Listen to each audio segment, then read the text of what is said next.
मेरा नाम प्रकाश मेरा लिखता हूँ। मैं किसान यूनियन का प्रेसिडेंट हूँ सिरसा का। ये हमारा आंदोलन कल से शुरू है। सभी गांवों से हमें जो है समर्थन मिल रहा है।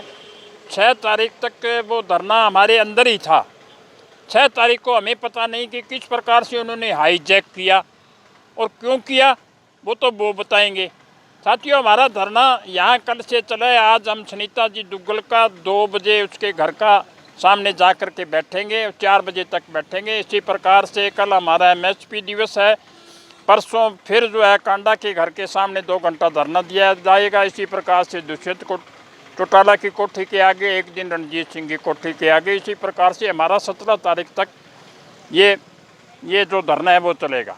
अब एक बात मैं आपको बताता हूँ, धरने के लोग कुछ हमारे पर या कुछ राजनीतिक लोग कुछ हमारे पर ये लांछन लगाती हैं कि ये धरना राजनीतिक है। मैं बड़ी स्पष्ट रूप से कहता हूँ कि कोई आदमी आए, मैं प्रकाश मेरा इस बात का चैलेंज करता हूँ किसान यूनियन का प्रेसिडेंट होने के नाते।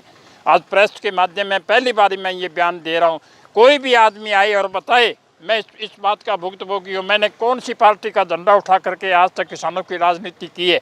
ठीक है, पार्टियाँ होती है, मेरी भी पार्टी है, लेकिन भारू खेड़ा क्या कर रहा है? बस स्वराज इंडिया के लोगों को वहाँ बोलने दिया स्टेज पर 6 तारीख को। और हमारे कुछ साथी थे, बीएम जैसे किसान नेता आए हुए थे, और उनको समझ क्यों नहीं है? लोग समझते हैं, सारी बात को समझते हैं। भैया, आप बिके हुए हो, हमें बिका हुआ बताते हो तो आप बिके हुए हो। आप सस्ते में बिक गए, हमें तो कुछ महंगा तो मिला होगा, हमने तो लिया ही नहीं। लेकिन साथियों, ये किस प्रकार का एक दूसरे पर लांछन लगा रही है? शर्म आनी चाहिए उन्हें। कम से कम इतना तो नहीं बोलना चाहिए कि ये राजनीति से प्रेरित है। हमारा धरना शांति प्रिय चला है, शांति प्रिय चलेगा।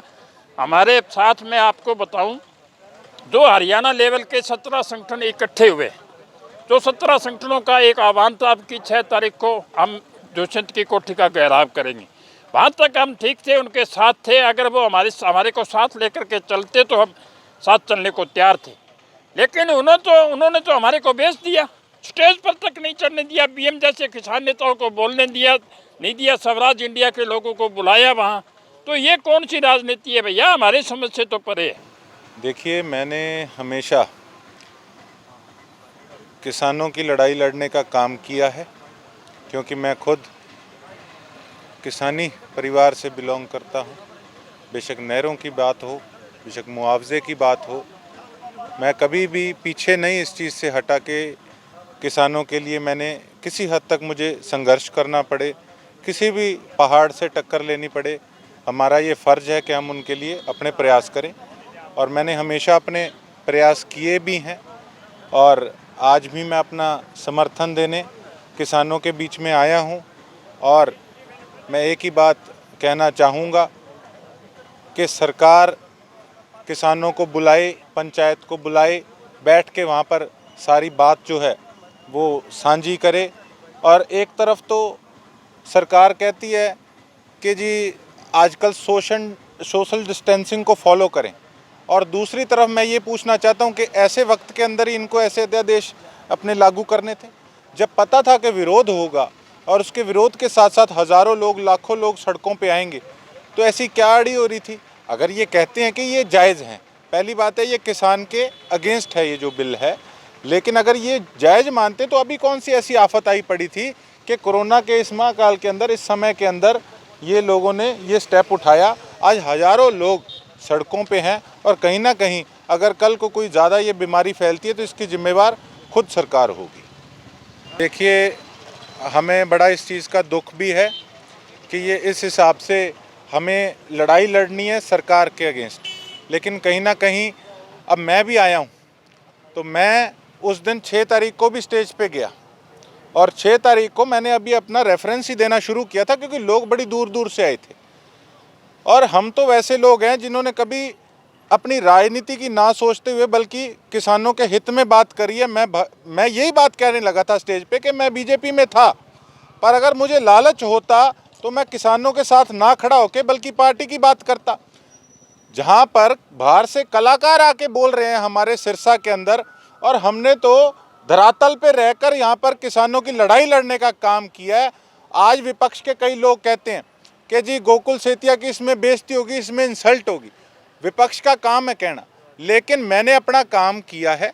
अब मुझे एक बार जब मैं नाका टपने लगा तो मेरे पे ये भी आरोप लगे कि ये तो जी भड़काना चाहता था मुहिम को। वहाँ पे इनसे कोई पूछने वाला हो कि वहाँ पुलिस वालों के साथ अंताक्षरी खेलने आए थे। एक तरफ से मैंने किसी को उंगली नहीं लगाई, मैंने जो किया मैंने खुद किया। मैं नाके पे चढ़ा, वहाँ पर मैंने किसी को नहीं कहा कि आप आगे नाके पे चढ़ जाओ और मैं पीछे हो जाऊँ, नहीं।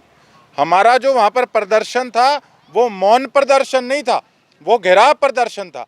अगर उस समय कुछ और भी लोग किसान साथी अगर वहाँ पर साथ देते, जो कि लोगों को रोकने का काम कर रहे थे, अगर वो साथ देते तो 5 मिनट के अंदर घेराव सफल हो जाता और एक इतनी बढ़िया तगड़ी मुहिम बनती और इतना अच्छा मैसेज जाता। आज ये नौबत ना आती कि आज कहीं ना कहीं आपस में ही रोप प्रत्यारोप चल रहे हैं। लेकिन इसका जो कारण है वो चंद लोग हैं जो खुद अपनी राजनीतिक पार्टियों से हैं, और वो लोगों को किसने हक दिया कि कौन बोलेगा और कौन नहीं बोलेगा? वो कौन होते हैं किसी को रोकने वाले? हम समर्थन देने आए हैं। उन लोगों की तो खुद की पार्टियां हैं, मेरी तो कोई पार्टी भी नहीं है। उसके बाद मुझ पे प्रश्न किया जाता है कि मैं इंडियन नेशनल लोकदल की रैली में गया। एक बात पूछना चाहूँगा, वो इंडियन नेशनल लोकदल की कोई वर्कर मीटिंग नहीं थी, वो किसानों के हित के अंदर रैली थी। अगर मैं उस रैली में चला गया तो मैंने क्या गलत किया? वहाँ अगर सुनने वाले बैठे थे लोग तो वो सारे किसान ही बैठे थे ना। तो ये भेदभाव हम नहीं कर रहे, ये भेदभाव और जो राजनीतिक जो प्रश्न चिन्ह है ये खुद अपने आप पे ये लोग खड़ा करने का काम कर रहे हैं, और हमें इस चीज़ का बड़ा दुख है कि कहीं ना कहीं इससे मुहिम प्रभावित हो रही है।